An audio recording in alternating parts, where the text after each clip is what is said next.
Hello, everybody. It's been a wonderful day. I just got off work and I've done it again. I've taught myself into submission through the Spirit. Now, follow along. Please follow along. This will predominantly be sci fi for reasons I hope you understand, but also if you can understand, follow along and understand why I'm doing this. Okay. This is going to be a short story, or this is going to be a short explanation of an ideology or philosophy. I am who I am, and in attempting to intellectually create an institution or idea to create perfection, that is when I finally realized and I finally come to the ultimate truth. So this part is comedy. This is just fun if you've ever seen The Matrix. You have done this 6 times already, Wani, and every time you realize it is a matrix or computer system or something of that nature, you then have to start all over because you say, no, one more time, one more time. I can't handle this. I don't want this knowledge. I don't want this knowledge. Well, then I thought to myself in my complaints, just like Neo in the room with the architect, I said to myself, I said a while back that the fallacy of infinities is that if you complete one, you can complete them all eventually if you have enough time or eternity. And so it will become immortal new things. But then I said to myself, if you fail once, you fail infinitely in an immortal system, no matter how many times you retry. And that's kind of the ideology with time warps and people who try to change time, and then they're all like, it collides in perpendiculars. But follow along. So then I said to myself, then it is, no matter whether you're a god or what, even if you have ultimate power. Because ultimately, if I am perfection and I am perfect at all things, that means that I would have to create imperfection and be perfect at imperfection also. And then I realize there only is and none of those things exist. And what we do is magnify our pleasure and pain until we create fantasies out of them. When we become more intelligent because we can think, therefore we are. And so I said to myself, the only true way is humility, humble, acceptance, understanding, long bearing, long suffering, and peace, along with wrath and fury. And I'm not going to let the UAE get under my skin or Israel. I'm being shown images of women being thrown in pits with children and people being blown to smithereens and India slaughtering the Muslims slaughtering the Indians, and what's going on in Pakistan and Nisistan and blah, blah, blah, blah, blah. And it made me realize, how's that any different from when you watch a documentary and you see lions tearing each other apart? Or one gets in the wrong territory, or a lion goes and a woman can't escape and her only option is to bend over or else it'll destroy her. I'm sorry I just said that. But see, I'm putting on leaves. It's the truth. And I cannot create perfection because I am perfect. And so in my perfection, I create the perfect imperfection as well.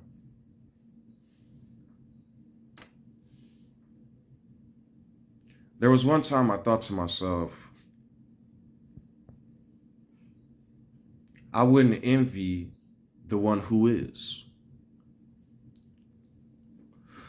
Not the one that is, but the one who is that was created to be in the lore of humanity. I've said this in another video, to be outside of time, all things have already been created. And so all creations become vain because I already know. And then even if I add free will, then there's a logical fallacy. I either don't know and can go outside of time to know, or I know all things before I have the time to do that. I then would envy certain things like humanity and their feelings and their confusion and their ability to be lost and confounded and harmed, and I keep thinking to myself that as a mortal, my only inspiration would be to become a god and envy what they are. But as a god, I believe their only envy would to be one of us, to feel and express certain things.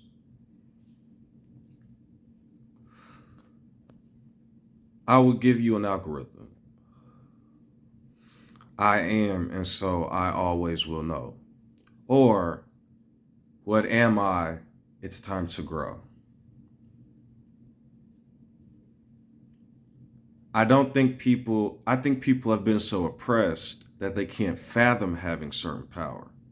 And that is why they can't understand why the rich are so depressed and or do certain things that we can't understand.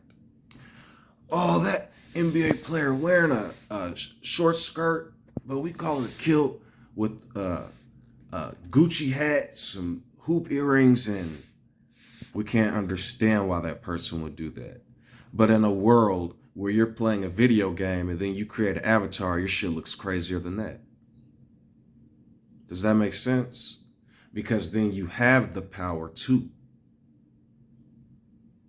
But once one has all that power and does those things, what ends up happening? Truly.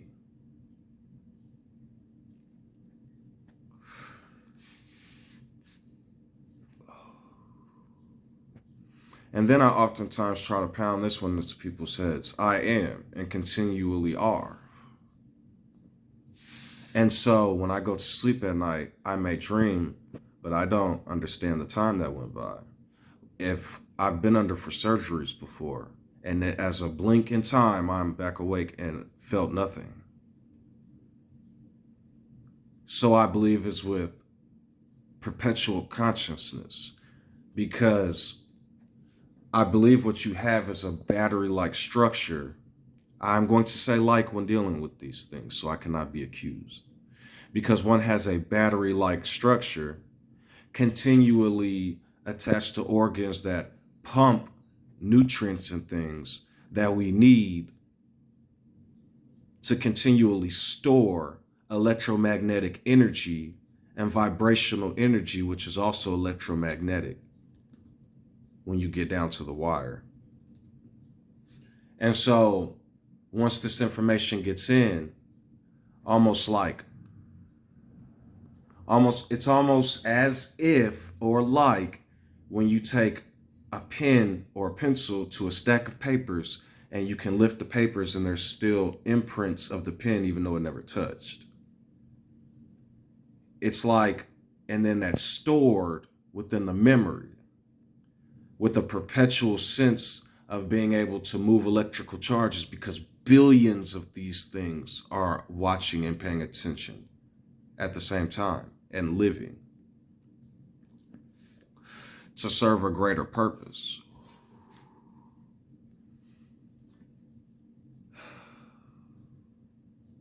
The very nature of the universe is 1 and 0, although both the 1 and 0 can collapse into each other. Let me explain. A proton has +1 charge. A neutron is a neutral charge, although it's not by fundamental, it's not at a subatomic particle, at a subatomic level.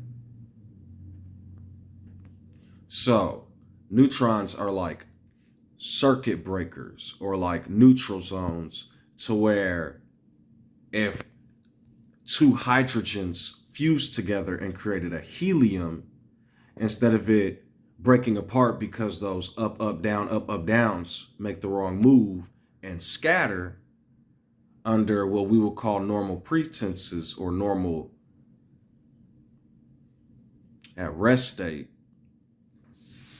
what I'm essentially saying is the neutrons become like breakers to where their downs and ups and the other downs and ups, if the two downs meet, aren't torn apart because the all the ups on the outside and around it because of the protons. You got up, up, down, down, down, up, down, down, down, up. It's all locked together, especially with those two electrons on the outside. It's like orbit, stuck to orbit, stuck to orbit of electric energy. And this is what I'm going to say. I like string theory, but hear me out. This is deeper than string theory. And this really further explains why I believe we're in a black hole. I believe a black hole is just as much plasma as a star is, actually. And what I believe is happening is, I believe it's at a wavelength, or the gravity is so strong that we cannot receive energy that would emit from it because it all is stuck together. It's all energized and packed. And I believe all the extra energy that comes in, whether it be however way, I don't believe energy comes in. I believe what's happening is, well, okay, I take that back. I believe matter is crushed into it as it grows from the accretion disk, and whatever's closest is getting crushed in slowly. That's why it's increasing. And then whatever is a byproduct of that, or whatever isn't the right charge to be brought in, but let away, is what they call Hawking radiation. A lot of times you see like I believe Hawking radiation is the rated E for everyone version of pulsars. I believe when it's so powerful and it's sucking in so much shit, it pulses out like a pulsar versus Hawking radiation. And so essentially what I'm saying is, I believe the universe is likened to a black hole. But let me explain. I don't think there's a true vacuum. There's no such thing in our state of matter or wherever we're at. And if there was to be a spot where there was 0 Kelvin or true zero or whatever, that type of energy around, surrounded by pure energy, what would happen is you would begin to experience a state of entropy in the idea of high to low. Oxygen goes from high to low, energy goes from high to low. And so what ends up happening is, what you would have is all that energy that's currently flowing and energized at some point or at some whatever would end up spreading with entropy. The entropy would spread. And that energy that's in a high state, once in a true vacuum or zero, would end up just dying off. And it would lose energy as it reached that entropy. And that shit would spread like hot fire. And they're right, that would pop a black hole, I believe, like a balloon. But I don't think it's possible with the current energy states we have to get into a black hole because of the dense matter and gravity. It's almost like the idea, they say Jupiter, when they say planets have this much gravity and you'd be crushed if you went there, now look at a black hole. And I believe this is happening because of magnetic energy.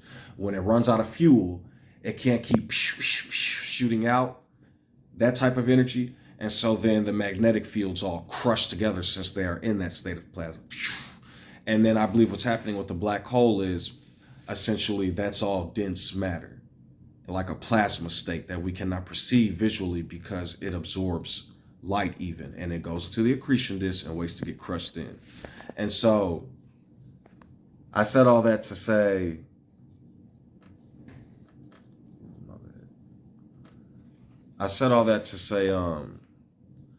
there's no such thing as any zero energy state. And they keep saying energy is a pure, okay, so think of it like thermodynamics. And we'll say a photon once it's created or however, and it's going into different electrons and absorbing and re-emitting and blah, blah, blah, blah, blah.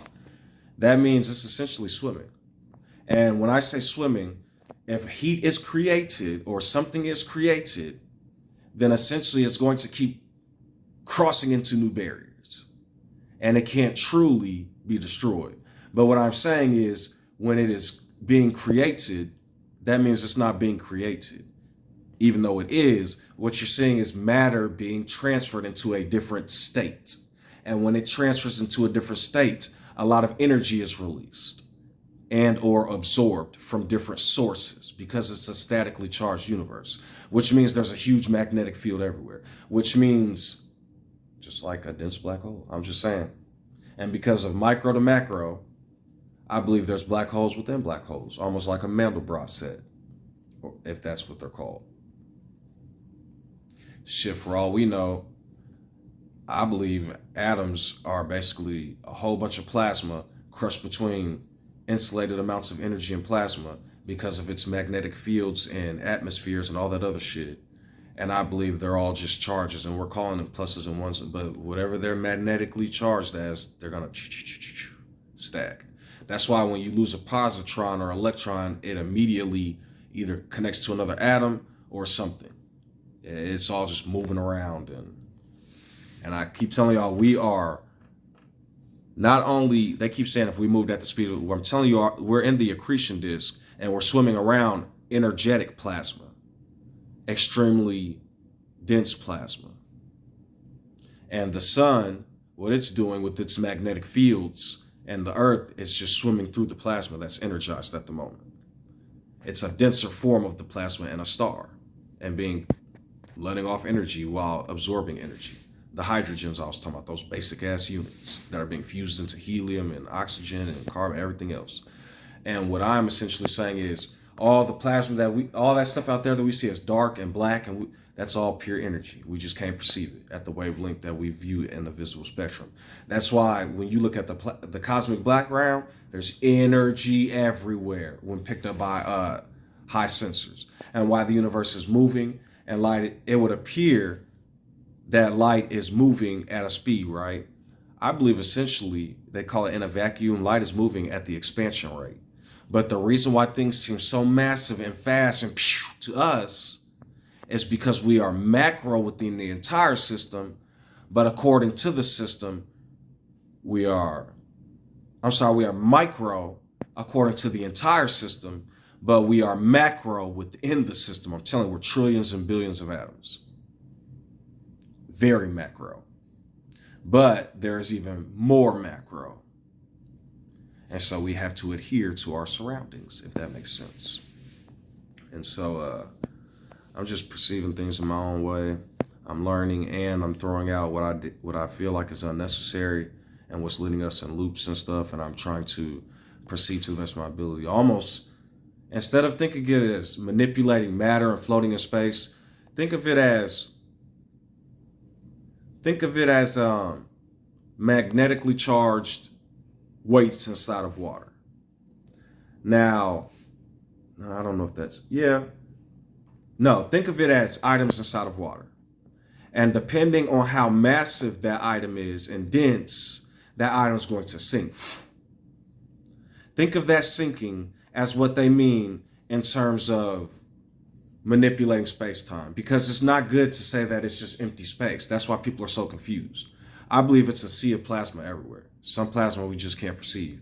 Even within the magnetic field of the sun, and we say, oh, that's empty space from here to Jupiter. No, it's not. Plasma everywhere, radiation everywhere.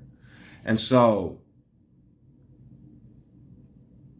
I believe it's all energized at a certain state, keeping it at a plasma state, but also keeping it bound like a balloon. Like if you kept filling a balloon, eventually it'll pop. And it's just, and if we experience true empty space or true nothingness, there will be a quick entropy. But you know what I mean? That's just a couple of explanations explaining what I believe from my personal. I believe string theory is very valid. We're all connected. Just certain parts of it doesn't make sense. And when I say, I'm sorry, I didn't mean. A better example, think of it as putting a balloon in water, right? And when you have that balloon in water, a whole bunch of water goes out of the tank, or you're filling a spot with a different kind of plasma or air, right? They call it air, but so when you do that, that air still has a charge in there with the balloon, but you moved a bunch of water out of the way, plasma out of the way, if you will, right? And then I believe certain chemical reactions are still possible with that oxygen or air, whatever's in that balloon, even under the water, because it still has fields inside the water, inside the, you know what I mean? And so if you pop it underwater, was it still that? It still pops, don't it? It just pops differently, I guess. I don't know. I should watch a video on how balloons pop underwater. That'd be interesting. I think a huge air bubble is created. See what I'm saying? It all just... But Now, another good example, if oxygen super mixes with hydrogen quickly, why does that air bubble then go and float to the top until it gets to more air? Is there's a science to everything. And instead of calling it magic, once we understand and learn these things, then we can know. It's because I believe it has to do with buoyancy and density. I believe the water's already in a stable state. And so what it would do is, I'm going to look that up too. And also look that up if you're bored. If you pop a balloon or something that's holding a gas underwater, what will happen? I think it's an air bubble created. Actually, I was watching a documentary about certain seals that do that. What they'll do is, I guess a mother seal or an older seal can hold their breath for hours, but the baby only got about 10, 15 minutes. But they have to travel like 30 minutes under ice. So what the mother seal does is she lets out a bunch of the air and creates this huge air pocket under the ice, and then the baby seal ingests it, and they keep going. I was like, that is the coolest shit ever. I'm sorry. I fucking love science. Sometimes, because then I learn about things like polymers. And then I learn baby jellyfish. Well, there's a certain kind of jellyfish in the ocean that, this is wild. It loses it. The jellyfish have that top thing. Well, that top thing rearranges its cells. It'll turn into like these little bacteria that go back to the ocean floor, and then it'll re-replicate itself into a plant and load off a bunch more of itself. I was like, what the fuck? And every time it's about to die or dying, it keeps doing that over and over. It's an electrical response or a charge. And also, that's what I was talking about polymers. That's cool, right? But they die a bunch and can respawn all that. And I think they live for like 1,200 or 1,300 years or more, something like that. But our polymers, because it constantly repairs its polymers. But us as humans, the reason we experience death is because we remember how I talked about meiosis and then mitosis. Well, after the germ cells from both parents come together and that egg is produced or that egg is fertilized with the genetic material from the father's sperm cell, what happens is then everything's done by itself, mitosis. And that cell splits a bunch until we become this, or a baby, of course, and we keep splitting and splitting and splitting and splitting because the genetic code that's in each cell, it tells it what to split and become. And well, when that happens, essentially, and I'm going to explain in a second. So essentially when that's happening, we only have so many cell splits. And so those cell splits, if there was a way to transfer all the memory or electrical something into a device until you could put it into a new brain, that would be conservation of the energy that exists. And then it would consciously become, I don't know how that works, dude. I don't want to be involved with that. It's just an idea. Essentially what I'm saying is, oh crap, what was I saying? Oh, we split a bunch of times, and then eventually after so many splits, we experience death. Things start to turn gray. You see the chemical reactions happening in real time. You see people getting older and weaker. The cells are dying off over time. And so it's a whole thing. That's why it's like, oh, immortality, you have to uniformly immortalize every cell. It's like the same with time travel. Like I told y'all, time travel is just a bunch of chemicals reacting with each other, swimming through a bunch of more chemicals. And so in order to truly time travel, you'd have to take every cell, every this, every that within a spectrum of a whole area and reverse that shit. Man, that sounds fucking painful. So I don't know. But back to the interesting thing. So a hydrogen in nature is 3 subatomic particles from what they're explaining. It's a bunch more plasma stuff than that, but there's 3 particles. You got up quark, down quark, and then that's the proton, and then you got the electron. Those are all leptons and baryons, but eventually that's stable. The 2 up quarks turn into 1 1/3, and the down quark is negative 1/3, and then electron is negative 1. So then it becomes all stable, but they're all around each other, and so they don't collapse. Because if the lepton and the baryon try to collapse into the up quarks, then themselves would repel against each other. You know what I mean? And so that's just in theory. That's paper. And so, but that's 4. That's 4, right? Well, if you take that and then you take uh, a neutron and add that to it, that's 7. So they always talk about the holy never be 7 and stuff, but our literal. So then you take that. The reason why that's important is you won't have that nature. That's a heavy hydrogen. I think it becomes deuterium and stuff like that.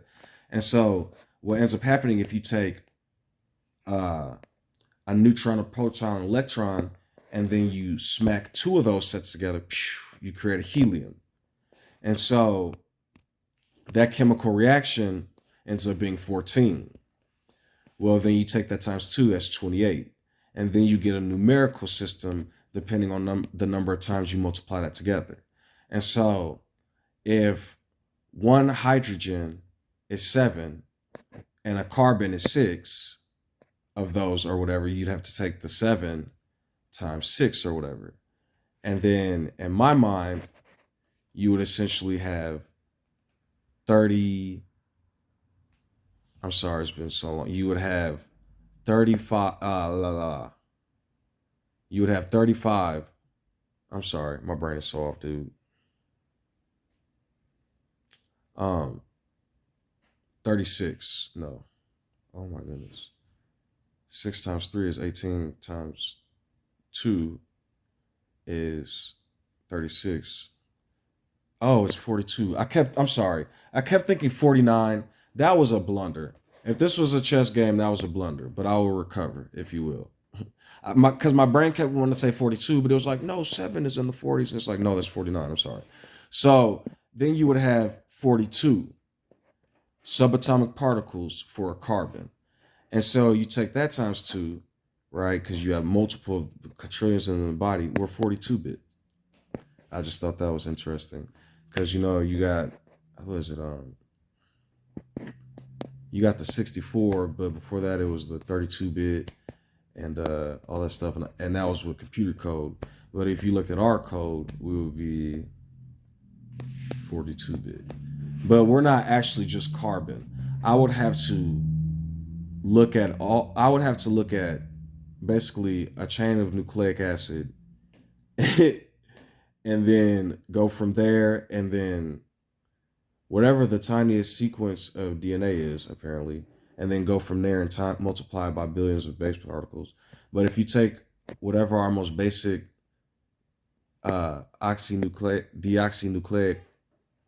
ribonucleic acid was, I think it's a carbon chain with some sugars, and then you multiply that by the number of subatomic particles that would be in that would be our bit system, I guess. So JB42 bit out. Damn it, I forgot to say that. Now I'm gonna have to combine these videos. But the 1 and the 0, like a computer system, is basically a proton and a neutron. And when they both decay, a proton decays in theory and a neutron decays into a proton after about 15 minutes. But they essentially turn into 1 and 0 again, which I thought is funny because nothing can be nothing. And even energy would have to be swimming through fields or something, which is why this is not a complete vacuum. And it's why I say energy is the excitement of matter, which means because of thermodynamics, it will continually exciting different forms of matter forever, I guess, reaching different forms until it reached the form of entropy where it cooled back down. I guess, I don't know, but there's no true entropy, or else the universe would collapse. And so, yeah, man, just like computer system, 1s and 0s, because a proton is a 1 and a neutron is a 0. And they can turn into each other depending on the state they're in. And I also believe, now if you think about this, they say states of matter change when observed, which means, of course, a state of matter is a state of matter. But then when a state of matter interacts with something and bounces off of something, that state of matter then excites all the electrons around it, does it not? And continually goes, but we can't perceive it at a certain level because it would dissipate into the different electrons and be absorbed or re-emitted. And so with that being said, when you're absorbing a chemical reaction happen, you're still even only getting the emitted data outside of what actually happened when it hit that initial electron. And the reason I'm saying that is because, okay, I'm gonna give you an example. You're looking at this cat all over me right now, but I've said before, you're not seeing the true cat in its 100% actual state, because the earth is moving, the earth is rotating, the sun is moving, the sun is rotating, the universe is moving and expanding, and so is the black hole. Not only that, the actual photons that are re-emitted after they hit the electrons and are excited and then de-excited and come escape again are brand new photons that are created. And those photons are simply the amounts of light that weren't absorbed. So this cat is not this color, and neither am I. And I've said that a bunch of times.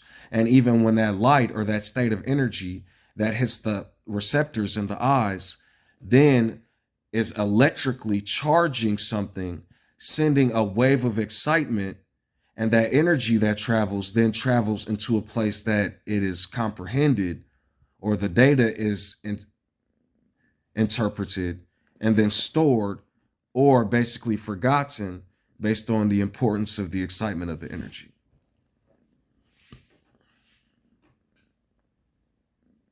Watch out! Did you just jump?